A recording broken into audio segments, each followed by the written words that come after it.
Hello friend, नमस्कार। एक बार पुनः आपका हमारे चैनल ITI MCQ एक्सपर्ट में हार्दिक स्वागत है। साथियों, आज हम डिस्कस करेंगे इंफॉर्मेशन टेक्नोलॉजी ट्रेड से रिलेटेड इम्पोर्टेंट MCQ क्वेश्चंस। ये MCQ questions information technology trade से रिलेटेड सभी कॉम्पिटिटिव एग्जाम के लिए अति महत्वपूर्ण है। चाहे आप इस ट्रेड से रिलेटेड किसी भी एंट्रेंस एग्जाम या किसी कॉम्पिटिटिव एग्जाम या किसी अन्य एग्जाम की तैयारी क्यों ना कर रहे हो, MCQ क्वेश्चन सोल्व करने का मेन उद्देश्य यह होता है कि आपको यह आइडिया लग सके कि एग्ज़ाम में कैसे और किस तरीके से क्वेश्चन पूछे जाते हैं और इनके अकॉर्डिंग आप अपने एग्ज़ाम की तैयारी कर सकते हैं। और अगर आप इस ट्रेड से रिलेटेड किसी पोस्ट के इंटरव्यू की तैयारी कर रहे हैं तब भी यह MCQ क्वेश्चन आपके लिए काफ़ी हेल्पफुल है, क्योंकि जब आप इंटरव्यू देने किसी ऑर्गेनाइजेशन, किसी फर्म या किसी इंस्टीट्यूट के अंदर या किसी कंपनी के अंदर जाएंगे, जब इंटरव्यूअर आपसे इस ट्रेड से रिलेटेड टेक्निकल क्वेश्चन पूछेगा तो ये MCQ क्वेश्चंस आपको इंटरव्यू देने में काफ़ी मदद करेंगे। और साथियों, अगर आप पहली बार मेरे चैनल पे आए या अभी तक आपने मेरे चैनल को सब्सक्राइब नहीं किया है तो प्लीज़ सब्सक्राइब करें तथा बेल आइकन पर क्लिक कर नोटिफिकेशन को ऑन कर लें, ताकि जब भी मैं कोई नया वीडियो डालूँ तो नोटिफिकेशन आप तक जल्द से जल्द पहुँच जाए। इस सीरीज़ को हम 3 वीडियो के माध्यम से कंप्लीट करेंगे, जो कि आज का हमारा 3rd और लास्ट पार्ट है। और अगर आप इस ट्रेड से रिलेटेड और वीडियो देखना चाहते हैं तो आप मेरे चैनल की प्लेलिस्ट के इंफॉर्मेशन टेक्नोलॉजी के फोल्डर में जाकर आप इस ट्रेड की सभी वीडियो को वहां पर देख सकते हैं। तो चलिए बिना किसी देरी के आज की वीडियो को हम शुरू करते हैं।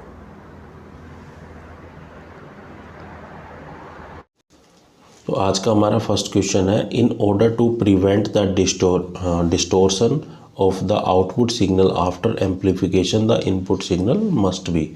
प्रवर्धन के बाद आउटपुट सिग्नल में विकृति को रोकने के लिए जो इनपुट सिग्नल है वो कैसा होना चाहिए।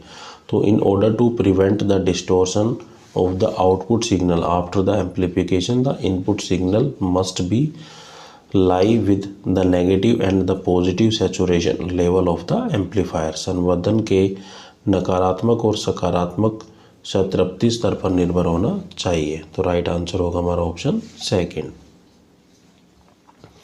Next question is SMPS is use for. SMPS का उपयोग किस लिए किया जाता है। तो SMPS stand for switch mode power supply. तो switch mode power supply generally use for obtaining the control direct current power supply.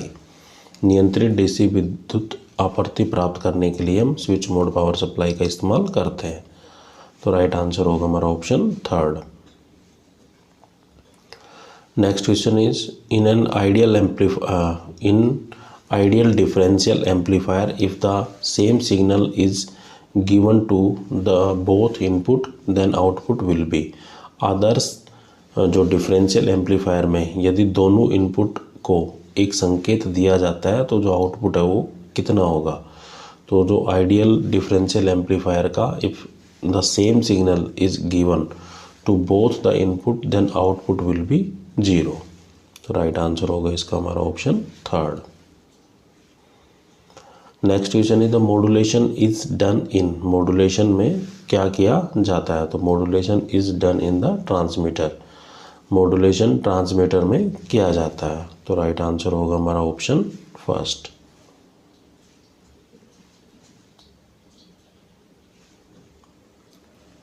Next question is the standard intermediate frequency use for the amplitude modulation receiver is. Amplitude modulation receiver के लिए उपयोग किए जाने वाली मानक मध्यवर्ती जो आवृत्ति होती है वो कितनी होती है। तो ये होती है 455 किलो हर्ट्ज। तो for the standard intermediate frequency use in the amplitude modulation receiver is 455 kilo hertz. तो राइट आंसर होगा हमारा option second. Next question is a transponder is a satellite equipment which. एक ट्रांसपोंडर एक उपग्रह उपकरण है जो कि होता है। तो receive a signal from the earth station, change the frequency of the receive signal और amplify it and transmitted the receiver signal. तो जो ट्रांसपोंडर होता है जो सैटेलाइट के अंदर एक तरीके से यूज़ किया जाता है, तो वो क्या करता है, एक किसी भी सिग्नल को अर्थ से रिसीव करता है, उसकी फ्रीक्वेंसी को बदलता है, उसके एम्पलीट्यूड को बढ़ाता है या फिर घटाता है, एक तरीके से एम्पलीफाइड बढ़ाने के काम में आता है और रीट्रांसमिट कर देता है सिग्नल को। तो पृथ्वी संकेत या पृथ्वी स्टेशन से संकेत प्राप्त करता है, उसकी आवृत्ति को बदलता है, उसे संवर्धित करता है और उसे फिर से संचारित करता है। तो ये मेन फंक्शन होता है ट्रांसपोर्टर का इन ए सैटेलाइट। तो राइट आंसर होगा हमारा option 4। Next question is which gate correspond to this truth table. कौन सा गेट है इस सत्य तालिका से मेल खाता है। तो एक तरीके से हम कह सकते हैं, जैसा कि आप देखते हो कि मान लो 1 × 1 करते हैं तो आता है हमारा 1, 1 × 0 करते हैं तो आता है हमारा 0, 0 × 1 करते हैं तो 0 आता है। इस तरीके से जब हम कैलकुलेशन करते हैं ए और बी की, तो ए और बी की जो कैलकुलेशन अगर मल्टीप्लाई कर रहे हैं तो हमारी क्या आउटपुट आएगी 1 0 0 0। तो हमने क्या कर दिया, इसको रिवर्स कर दिया है। तो रिवर्स करेंगे तो क्या आएगा 0 1 1 1। तो इस तरीके से हमने क्या करा है, और गेट को मतलब एक तरीके से नोट कर दिया है। तो सॉरी एंड गेट का हमने नोट कर दिया है। तो क्या हो जाएगा हमारा राइट आंसर, वो होगा हमारा नैंड गेट। तो एंड में क्या होती है, मल्टीप्लाई होती है। तो जो हमारी आउटपुट आएगी वो ये आएगी, और हमने आउटपुट को रिवर्स कर दिया है तो हमने नोट गेट को और लगा दिया एंड गेट के आगे। तो ये जो ट्रुथ टेबल है ये हमारी नैंड गेट की। तो राइट आंसर होगा हमारा ऑप्शन 1।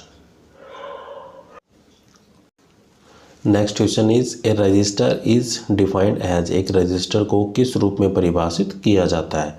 तो register is defined as the group of flip flop suitable for storing the binary information. एक रजिस्टर बाइनरी सूचना के संग्रहण के लिए उपयुक्त फ्लिप फ्लॉप का एक समूह के रूप में परिभाषित किया जाता है। तो राइट आंसर होगा हमारा option 4। Next question is the most 7 segment display are driven with an encoder that convert a binary encoded nibble into a। जो अधिकांश 7 खंड डिस्प्ले एक एनकोडर में संचालित होते हैं जो एक बाइनरी एनकोडेड जो निम्बल्स में किस में परिवर्तित करते हैं। तो ये करते हैं न्यूमेरिक नंबर। तो क्या होता है कि द मोस्ट सेगमेंट या most 7 segment display are driven with an encoder that convert a binary encoded nibble into a numeric number, या संख्यात्मक संख्या में बदलते हैं। तो राइट आंसर होगा हमारा option 2। Next question is which kind of device is a keyboard. Keyboard है वो किस तरह का एक डिवाइस है। तो कीबोर्ड हमारा एक इनपुट डिवाइस है। तो राइट आंसर होगा हमारा option 1। Next question is ALU या arithmetic and logic unit of 8085 micro processor consist of. 8085 micro processor की ALU या अर्थमेटिक लॉजिक यूनिट है वो कितनी होती है, एक तरीके से क्या क्या होती है। तो ALU या arithmetic logic unit of 8015 micro processor consist of accumulator, temporary register and arithmetic and logic circuit and 5 फ्लैगेस। एक तरीके से इसमें क्या क्या इंक्लूड होते हैं, एक संचायक होता है, अस्थायी रजिस्टर होता है, और हमारा अर्थमेटिक लॉजिक सर्किट होता है, और 5 फ्लैग होते हैं। तो राइट आंसर होगा हमारा option 4। Next question is the control plus O key is use by the user to. उपयोगकर्ता द्वारा कंट्रोल प्लस O जो की का उपयोग है वो किस लिए किया जाता है। तो control plus O keys are use by the user to open a file. किसी भी फाइल को ओपन करने के लिए हम एक जो शॉर्टकट की होती है कंट्रोल प्लस O भी हम यूज कर सकते हैं। तो राइट आंसर होगा हमारा option 4। Next question is if the displayed system time and date is wrong you can reset it using. यदि जो हमारा कंप्यूटर है या लैपटॉप है उसमें जो समय है और तारीख है वो गलत है, तो आप किसका उपयोग करके उसको सही कर सकते हो, या किसका उपयोग कर कर आप उसको रीसेट कर सकते हो। If the display system time and date is wrong तो you can reset is using by the control panel. तो कंट्रोल पैनल पे जाकर हम जो भी हमारा डेट और टाइम जो गलत है उसको हम मॉडिफाई कर सकते हैं। राइट आंसर होगा हमारा option 4। Next question is the hard disk, fixed head disk, floppy disk and optical disk are all type of. जो हमारी हार्ड डिस्क होती है और फिक्स्ड हार्ड डिस्क है, फ्लॉपी डिस्क है और ऑप्टिकल डिस्क है, तो ये जो डिस्क होती है ये हमारी होती है डायरेक्ट एक्सेस स्टोरेज। मतलब एक तरीके से जितनी भी हमारी हार्ड डिस्क है या fix hard disk, floppy disc, जो ऑप्टिकल डिस्क होती है, डेटा को स्टोर करने के काम में आती है और ये डायरेक्ट एक्सेस करती है डाटा को स्टोर करने के लिए। तो राइट आंसर होगा हमारा option first. Next question is the which printer cable use a male DB25 connector to attach to the PC। तो किस प्रकार के जो प्रिंटर केबल में PC में संलग्न करने के लिए जो मेल DB25 जो कनेक्टर का उपयोग करता है, तो ये होता है हमारा पैरेलल कम्बिनेशन में। तो राइट आंसर होगा इसका हमारा option second. Next question is the which connector या which connection type allow a printer to connect to an RJ45 connectors. किस प्रकार का कनेक्शन किसी प्रिंटर को RJ45 कनेक्टर से संग्रह करने की अनुमति देता है, तो ये होता है हमारा नेटवर्क। तो network connection type mainly use to allow a printer to connect to the RJ connector. तो यहाँ RJ का मतलब होता है registered jack, RJ stand for registered jack. Right answer होगा हमारा option fourth.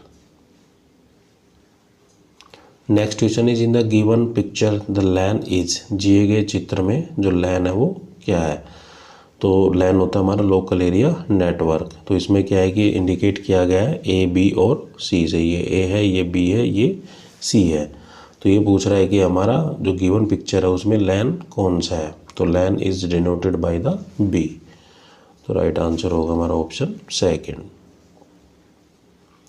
Next question is the HTTP is a protocol. जो hyper text transfer protocol is a application layer. तो जो भी हमारा हाइपर टेक्स्ट ट्रांसफ़र प्रोटोकॉल है वो एक एप्लीकेशन लेयर प्रोटोकॉल होता है। तो राइट आंसर होगा इसका हमारा ऑप्शन फर्स्ट।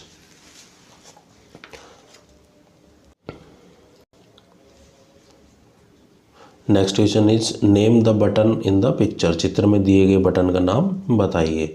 तो चित्र में जो बटन दिया गया है ये है हमारा हाइलाइटर टूल। तो हम हाइलाइटर टूल मतलब किसी भी चीज़ को अगर हमें हाईलाइट करना है तो हम हाईलाइट कर सकते हैं और कलर भी दे सकते हैं by choosing the colour. Different different colours available होते हैं, रंग अवेलेबल होते हैं, उसके द्वारा हम हाईलाइट भी कर सकते हैं और किस रंग से हाईलाइट करना है वो भी हम कर सकते हैं। तो राइट आंसर होगा इसका हमारा option fourth. Next question is which of the following retain the information it store when the power of the system is turn off. System का पावर बंद हो जाने पर निम्नलिखित में से कौन संग्रहित जानकारी को बचाकर रखता है, तो ये होती है हमारी RAM.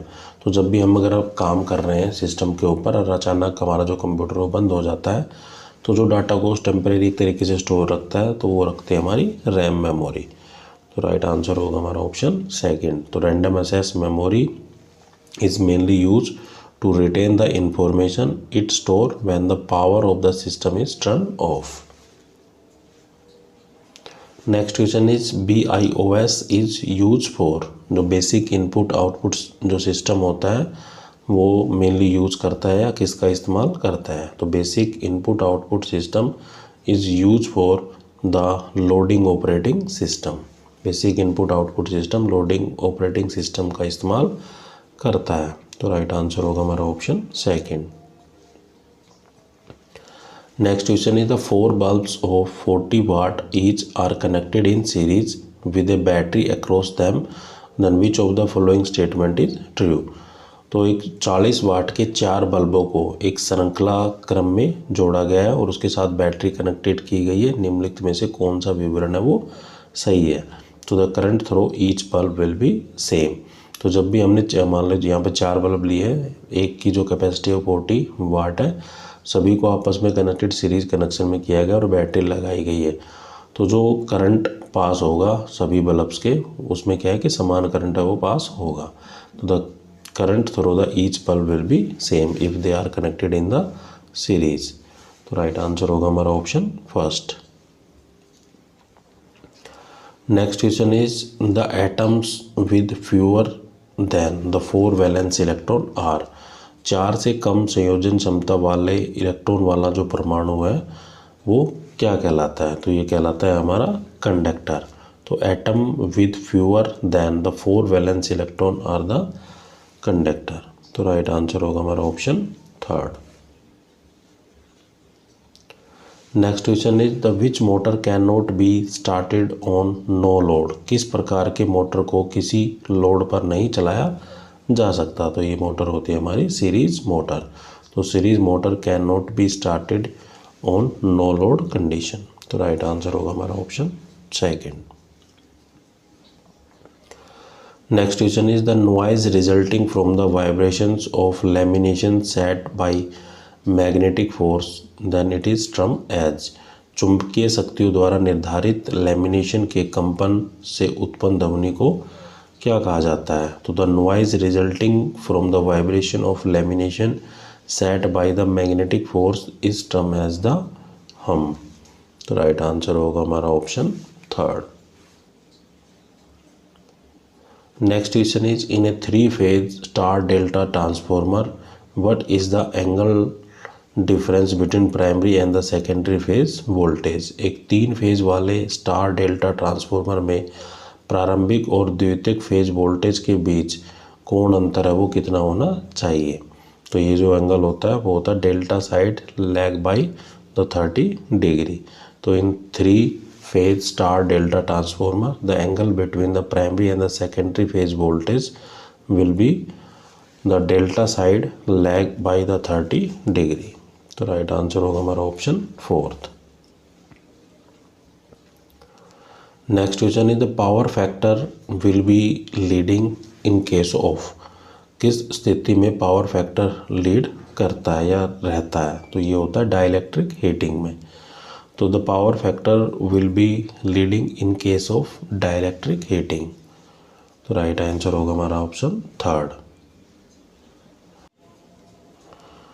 Next question is which of the following memory is the largest. निम्नलिखित में से जो कौन सी मेमोरी है वो लार्जेस्ट मेमोरी है या सबसे बड़ी मेमोरी है। तो अकॉर्डिंग टू द ऑप्शन है वो हमारी पेंटा टाइप जो मेमोरी है वो एक तरीके से ज़्यादा मेमोरी। जैसे गीगा में क्या होता है 10⁹9 होते हैं, मेगा में 10⁶6 होती है, टेरा में 10⁻13 होती है और पेटा में 10⁻15 होती है। तो जो लार्जेस्ट मेमोरी वो हमारी क्या है पेटा बाइट। तो राइट आंसर होगा हमारा option first. Next question is A digital circuit that can store 1 bit is ए। एक डिजिटल परिपथ में जो 1 बिट को स्टोर कर सकता है वो क्या है। तो a digital circuit that can store the 1 bit is a flip flop. तो राइट आंसर होगा हमारा option second. Next question is a half adder is a circuit. एक अर्ध योजक डैश परिपथ होता है। तो a half adder is a combinational circuit.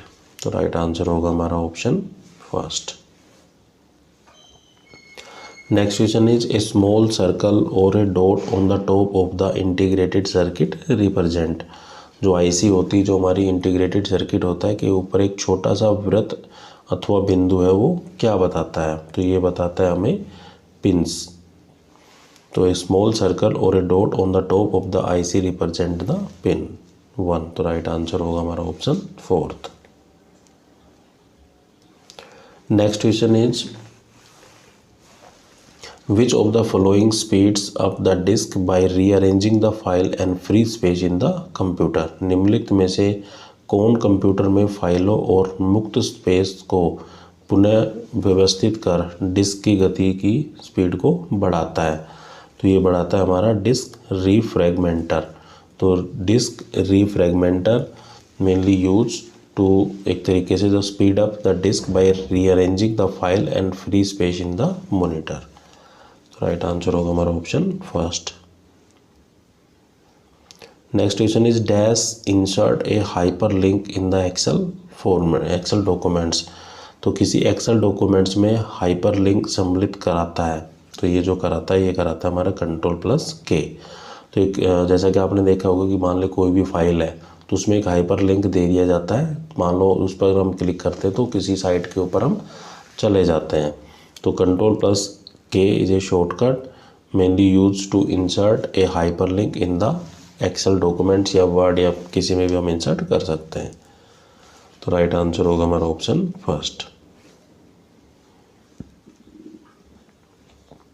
Next question is the most personal computer give a single beep on boot up to indicate they are okay hardware wise. You boot your PC and did not get a beep.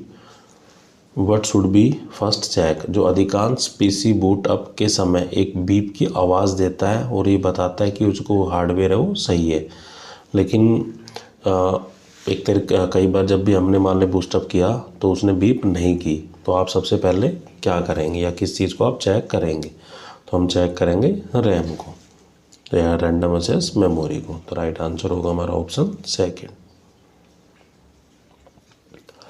Next question is which of the following allow us to navigate a long document through the small picture of each page. निम्नलिखित में से कौन हमें प्रत्येक पृष्ठ के छोटे चित्रों के माध्यम से एक लंबे डॉक्यूमेंट्स को नेगेटिव करने की अनुमति देता है? तो ये होता है हमारा थंबनेल।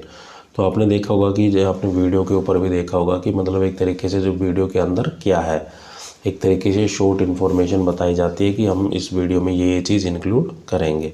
तो उसके लिए हम क्या बनाते हैं, मतलब एक लंबी चीज़ को एक छोटे रूप में परिवर्तित करना, तो वो हमारा कहलाता है थंबनेल। तो राइट आंसर होगा हमारा ऑप्शन थर्ड।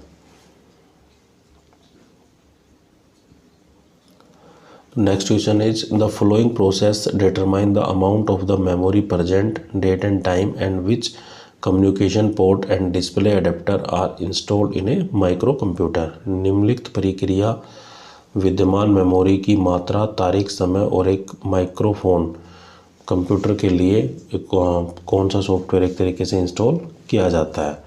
तो ये जो हम करते पावर ऑन सेल्फ टेस्ट। तो power on self test process mainly use to determine the amount of the memory present, date and time and which communication port and the display adapter are install in a microphone.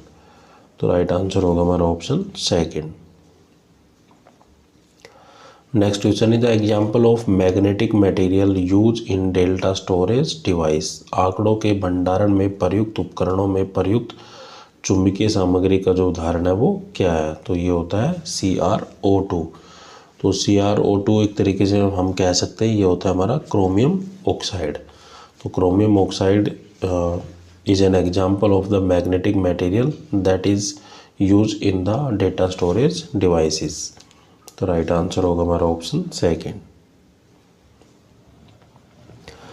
Next question is the example of the magnetic material use in data storage devices. आंकड़ों के भंडारण में प्रयुक्त उपकरणों में प्रयुक्त चुंबकीय सामग्री है वो का उदाहरण क्या है? तो ये होता है हमारा वही एक तरीके से सेम क्वेश्चन ही रिपीट है। तो ये हमारा होता है क्रोमियम ऑक्साइड। तो chromium oxide is an example of the magnetic material that is use in data storage devices. Right answer होगा हमारा option second. Next question is in LC oscillator the frequency of oscillator is. L और C एक तरीके से जो LC होता है एक LC ऑसिलेटर या LC दोलक में दोलक की आवृत्ति L या AC की किस प्रकार एक तरीके से रिलेशन होता है? तो यहाँ L का मतलब होता है वो होता है हमारा इंडक्टर और C का मतलब होता है कैपेसिटर। तो in an LC oscillator the frequency of the oscillator is inversely proportional to the square root of L और C। तो LC oscillator में जो फ्रीक्वेंसी होती है oscillator की वो अंडर द रूट और inversely proportional of the square root of या तो L का होगा या फिर C का होगा। तो राइट आंसर होगा हमारा ऑप्शन फोर्थ।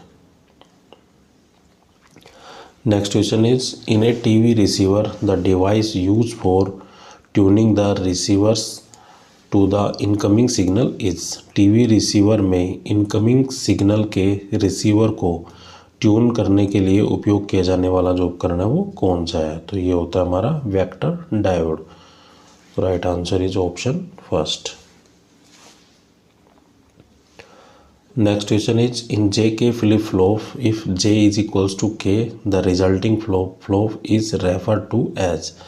यदि JK फ्लिप फ्लॉप में J बराबर K है तो जो परिणाम स्वरूप प्राप्त है वो फ्लिप फ्लॉप है वो किस रूप में प्राप्त किया जाता है? तो ये मिलता है हमें SR फ्लिप फ्लॉप में। यदि J एंड K में जो J बराबर K है तो रिजल्टिंग जो फ्लिप फ्लॉप हमें मिलती है वो मिलती है हमें SR फ्लिप फ्लॉप। तो राइट आंसर होगा हमारा ऑप्शन थर्ड।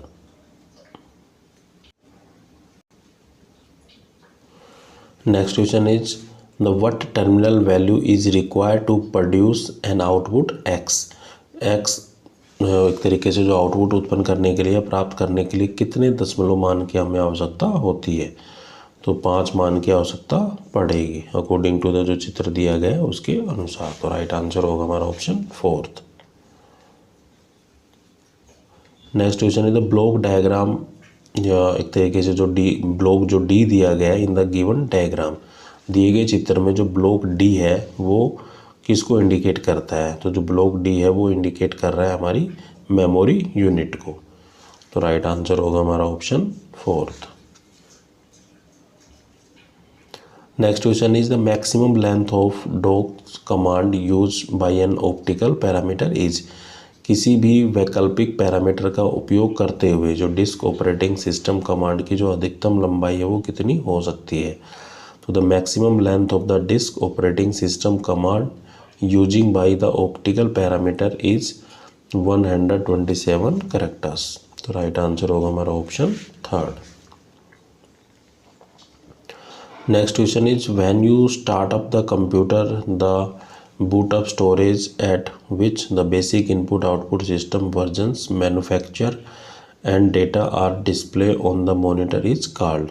जब आप कंप्यूटर चालू करते हैं तो जिस बूट अप स्टोरेज पर मॉनिटर का जो बेसिक इनपुट आउटपुट सिग्नल जो संस्करण के निर्माता और डेल्टा को प्रदर्शित किया जाता है तो वो क्या कहलाता है। तो ये कहलाता है हमारा सिस्टम कॉन्फ़िगरेशन।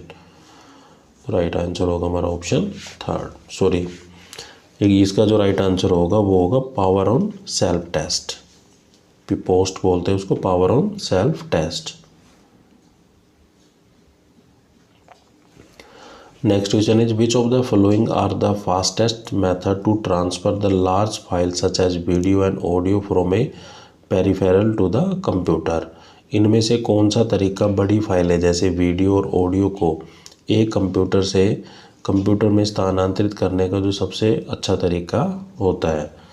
तो जो सबसे अच्छा तरीका होता है एक तरीके से फाइलों को ट्रांसफ़र करने का, वो किसके द्वारा हम कर सकते हैं। ये करते हैं IEEE 1394 फायरवॉल के तहत। तो जो IEEE का जो फुल फॉर्म होता है वो होता है institute of electrical and the electronics engineering. Next question is the interactive transmission of data within a time sharing the system may be best suited to। समय साझाकरण प्रणाली में डेटा का संवादात्मक जो संचरण है वो किसके लिए सबसे अनुकूल हो सकता है। तो ये होता है हमारा हाफ डुप्लेक्स लाइन के लिए। तो राइट आंसर होगा ऑप्शन थर्ड।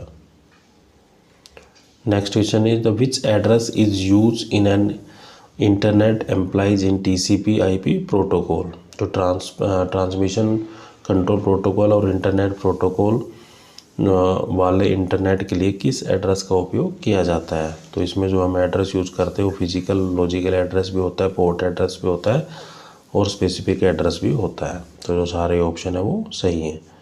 तो राइट आंसर होगा हमारा ऑप्शन 4। तो साथियों आपको मेरा वीडियो कैसा लगा कमेंट करके ज़रूर बताइए। अगर आप पहली बार मेरे चैनल पर आए तो प्लीज़ सब्सक्राइब करें, लाइक करें और शेयर करें। Thank you. जय हिंद।